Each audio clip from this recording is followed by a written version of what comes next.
기억하실지 모르겠지만 저번에 저는 그 성경학교를 끝나고 아브라함의 믿음에 대해서 이야기를 나눈 적이 있습니다. 창세기에서 아브라함부터 요셉까지 그 부모로부터 이어지는 것이 재산과 번영이라기보다는 믿음이라는 점에서 우리가 영적인 계승을 성경을 통해서 보게 됩니다. 그러나 이 사회를 지배하고 있는 건 믿음이라기보다 재산과 번영이라는 어떤 물질적인 경우가 참 많다는 생각이 듭니다. 사회가 말하는 행복이란 그 욕망이 자본주의에 기반하고 있기 때문입니다. 2022년 한 신문 기사에 따르면 내 직업을 자녀에게 권하고 싶은 제 1순위가 보건의료직이었습니다. 무려 61%에 달하는 이 직업은 그 전년도에 비해서 8%나 증가했다고 하는데요. 소득을 보면은 이해할 수가 있습니다. 평균 소득이 6,840만 원으로 나타났고 향후 10년 후에도 일자리가 증가할 것이다라고 가장 많이 답한 직군도 보건, 의료 쪽이었습니다. 자본주의에서 소득이 높다는 것, 직업 만족도와 연결이 되어 있고 이는 자본주의 사회에서 행복을 보장한다라고 말할 수 있을 것입니다. 반대로 자녀에게 권하고 싶지 않은 직업 1순위가 무엇이었을까요? 1위는 농림어업직이었습니다. 기계와 장비 발전으로 노동이 대체될 것이 우려되고 소득이 확정적인 것이 아니다 보니 아무래도 권유하지 않는 것이겠죠. 부모는 누구나 자녀가 행복하기를 바랍니다. 그렇기 때문에 자녀가 좋은 직업을 갖고 사는 것, 불법적인 방법이 아닌 이상 어렸을 때부터 공부를 강조하는 건 바로 그런 이유겠죠. 직업에 대한 인식이 또한 달라지고 있기는 합니다. 특정 연령과 성별이 어떤 직업을 해야 된다라는 경계가 사라지고 있기는 해요. 최근 유튜브에서 제가 보니까 20대 후반인가 그리고 20대 여성, 30대 여성분이 야구르트 아줌마를 하고 계시더라고요. 아줌마라고 하면 안 되는데 생각해보면 저희 때만 해도 어렸을 때 이런 이야기를 저도 들었던 것 같아요. 공부 못하면 기술이나 배워라. 뭐 이런 이야기를 지금 만약에 MZ세대에게 말하면 어떨까요? 굉장히 이상하게 여길 거예요. 자, 그렇다면 믿음을 가진 사람들은 이 자녀들에게 어떤 이야기를 해야 될까요? 최고의 유산이라는 책이 있습니다. 우리 시대의 명사들이 자녀들에게 물려주고 싶은 정신적 유산에 대해서 모아둔 책인데 여기서 이야기하는 건 존중과 배려, 감사와 나눔, 꿈과 도전, 정직과 성실 같은 덕목이었어요. 이들은 성공하기 위해서 이것들을 한 것이 아니라 이 덕목들을 실천하니까 성공했다라고 이야기를 합니다. 그렇다면 다시 한번 믿는 자의 성공이란 무엇일까요? 믿음의 계승이라는 것은 단순히 우리가 예수님을 믿는 것만으로만은 계승되지 않습니다. 믿음의 행위, 말씀의 실천, 즉 사랑이 이 세상에 증거되는 것을 볼 때 그것을 하나님께서 성공이라고 말씀하시지 너가 결코 소득 수준이 높으니까 라고 성공이라고 말씀하시지 않습니다. 오늘 말씀을 우리가 통해서 우리의 믿음의 계승이 자녀들에게 혹은 우리가 만나는 이웃들에게 어떻게 증거돼야 할지를 한번 말씀을 가지고 살펴봤으면 좋겠습니다. 열왕기상 1장 말씀을 함께 나눌 건데요. 이스라엘의 역사에서 어떻게 보면 되게 중요한 전환점이 되는 부분이에요. 왜냐하면 처음으로 왕권이 계승되는 장면이 이게 나타나기 때문입니다. 첫 왕권의 주자였던 사울조차 자신의 아들에게 온전하게 왕권을 계승하지 못했죠. 1장은 솔로몬이 왕이 되는 사건을 다루는 이야기입니다. 이는 사무엘하 7장에서 다윗의 아들이 야훼의 집인 성전을 건축할 것과 그의 나라 왕위가 영원히 견고하게 될 것이다라고 말하는 그 다윗 언약의 성취로도 해석이 될 수 있습니다. 그러나 왕권의 계승 과정은 오늘 말씀처럼 순탄치는 않았던 것 같아요. 1장에서 보면요, 그 다윗의 노년이 등장을 하게 됩니다. 성경에서 가장 많이 인용되고 있는 어떻게 보면 이 다윗이란 인물은 긍정적이고 부정적인 이미지를 동시에 갖고 있는 인물입니다. 주님의 말씀을 순종해서 하나님의 마음에 합한 자라고 불리기도 했지만 반면에 자기의 어떤 성적 욕구로 인해 발생한 어떤 살인 교사 혐의는 하나님을 믿는 사람으로서 굉장히 끔찍한 죄로 보이기도 하죠. 이런 우여곡절의 삶을 살았던 하나님이 세우신 왕 다윗의 노년의 그 왕위 계승은 어떤 이야기로 전개가 되고 있을까요? 여기서 정확하게 묘사가 되어 있지 않지만 1절과 4절에서 묘사되는 다윗의 모습은 어떠한가요? 건강 상태가 위중해서 정상적인 통치를 할 수 없는 상태라고 묘사가 되어 있어요.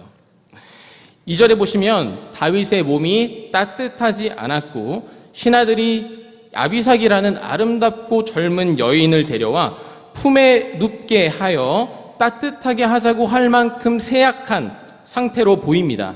이는 다윗이라는 인물이 굉장히 이스라엘 역사를 대변하는 인물이었음에도 불구하고 왕의 말년이 결코 좋지 않았다는 사실 또한 이렇게 생각해 볼 수 있어요.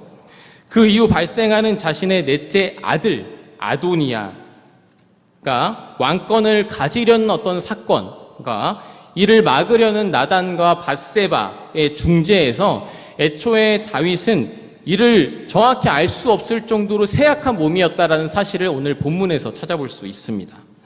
또한 4절에 보시면 아비삭과 왕이 잠자리를 같이 하지 않는다라고 이야기를 하고 있어요. 이건 학자들마다 의견이 조금씩 다른데 남성으로서 생식 능력이 없음을 드러내거나 더 이상 이스라엘을 통치할 수 없는 다윗의 상태를 묘사한다고 말하기도 합니다. 그리고 이는 전적으로 신하들의 손에 이스라엘의 운명이 달렸다라는 것을 뜻한다고 설명하기도 해요. 흥미롭게도 어떤 학자는 신하들이 아비삭을 통해 성적인 능력을 시험하도록 한 것이 아니라 반대로 다윗의 통치력을 회복시켜서 아도니아에 의해 권력이 전복되지 않도록 시도한 것이다라고 이야기를 하기도 합니다. 그만큼 여기서 통일성 있게 볼 수 있는 건 다윗이 연약해졌고 이제는 점차 통치력을 잃어간다는 주장만은 우리가 통일성 있다라고 생각해 볼 수 있습니다. 여기서 다윗의 노년에 대한 이야기와 함께 이제 아도니아가 등장을 하게 되죠. 아도니아는 다윗이 여전히 살아있음에도 불구하고 스스로 왕이 되기 위해서 군사를 준비하고 자신의 지지자들과 함께 잔치를 벌입니다.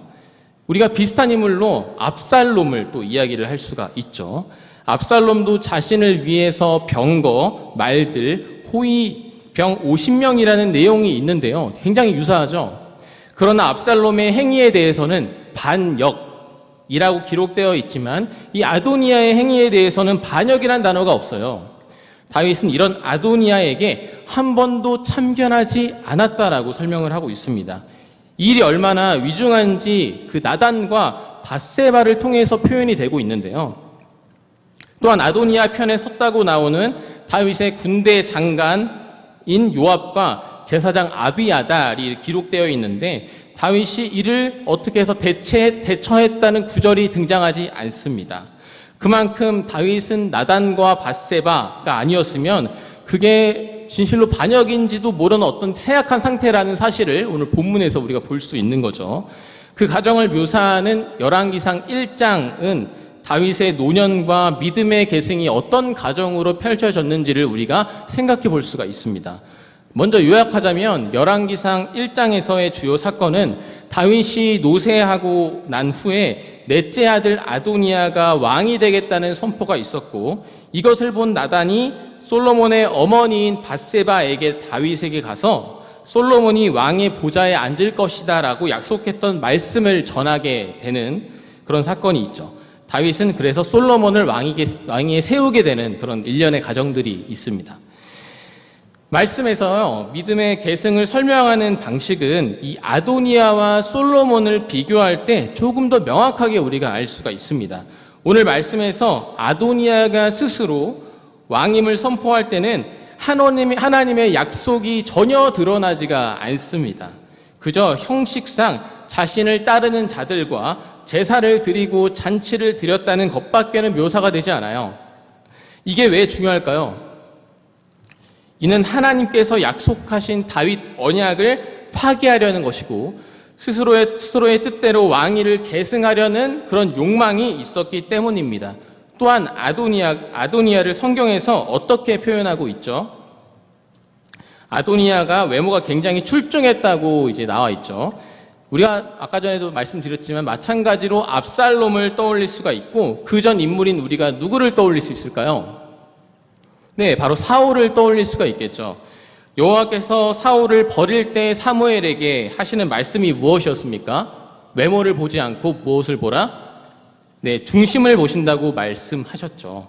외모가 출중했다는 건 그만큼 세상적인 매력을 갖고 있다는 것이거든요. 사람을 끌어모을 수 있는 어떤 카리스마도 있고 존중을 받기도 했을 거예요.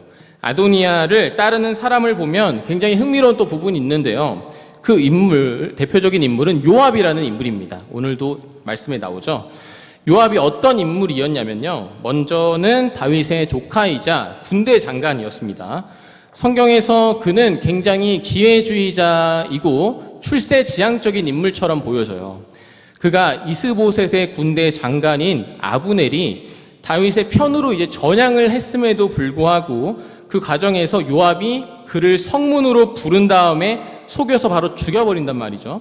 물론 그 죽인 이유가 자기 동생 아사엘을 아브넬이 죽인 것도 있는데 더 큰 이유는 무엇이냐?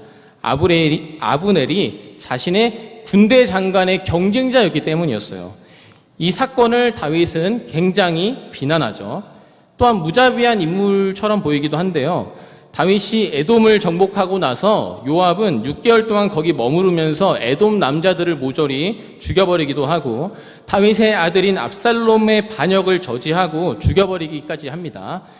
다윗이 슬퍼하는 모습을 보고 요압은 당돌하게 왕의 잘못을 비난하기도 합니다. 심지어 밧세바의 남편 우리야를 선봉에 보내서 죽이기까지 하는 인물이 바로 이 요압이라는 사람이에요. 이런 요압이 지금 다윗이 연약해졌잖아요. 연약해지자마자 태도를 바꿔서 아도니아에게 지금 붙고 있는 거죠.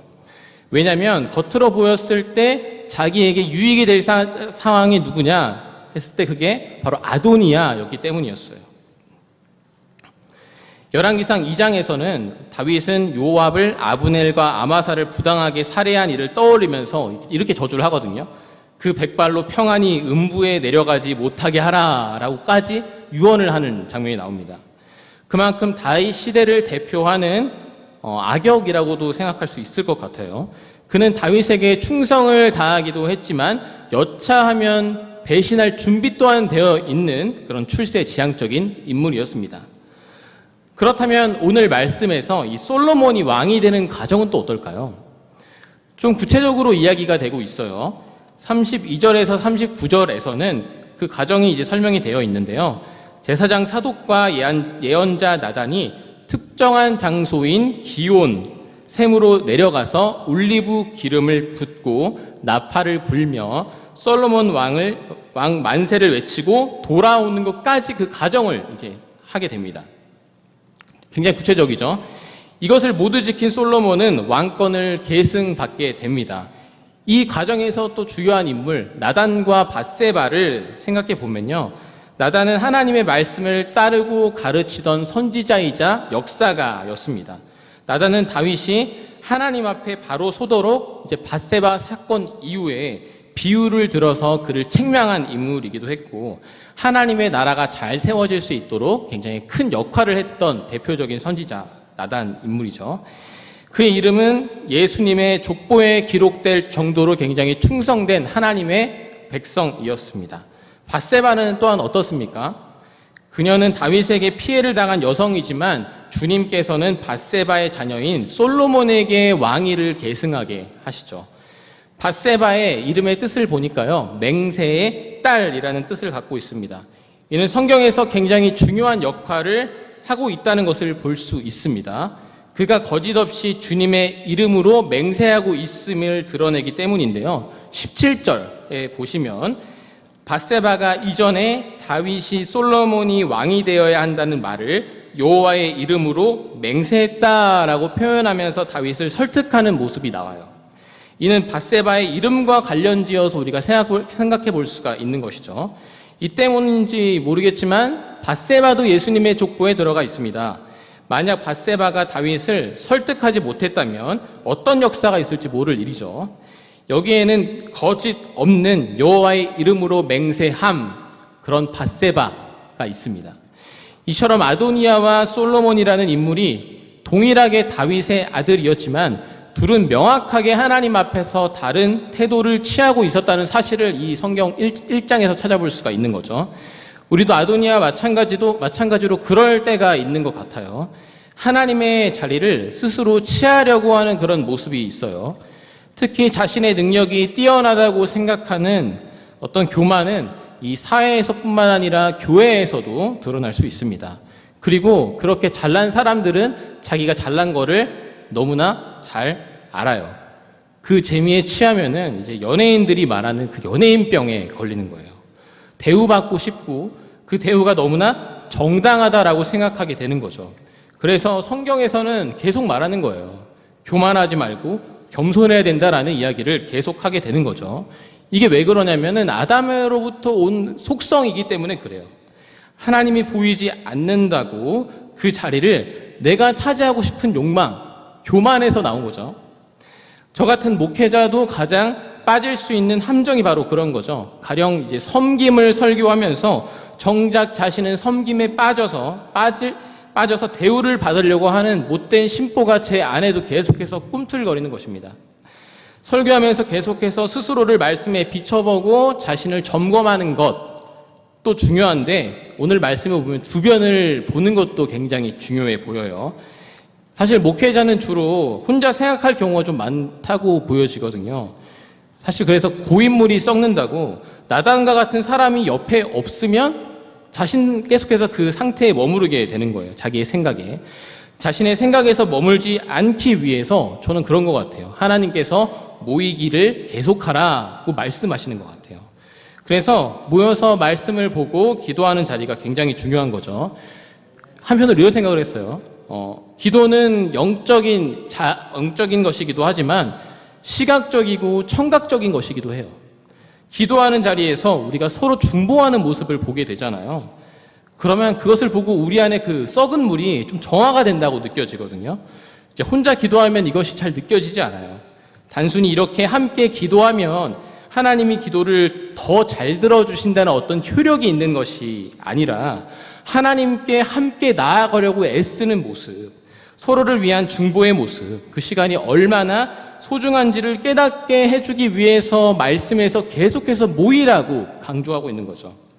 믿음의 계승은 이런 함께하는 자리를 통해서 이루어지기도 합니다. 생각해 보면요, 진정한 기도에는 교만이 없어요. 오직 겸손과 사랑만이 있습니다. 기도할 때 비록 누군가가 내 마음에 들지는 않아요. 근데 내가 사랑할 수 있도록 도와달라고 하지 그 상대방을 저주하지 않습니다.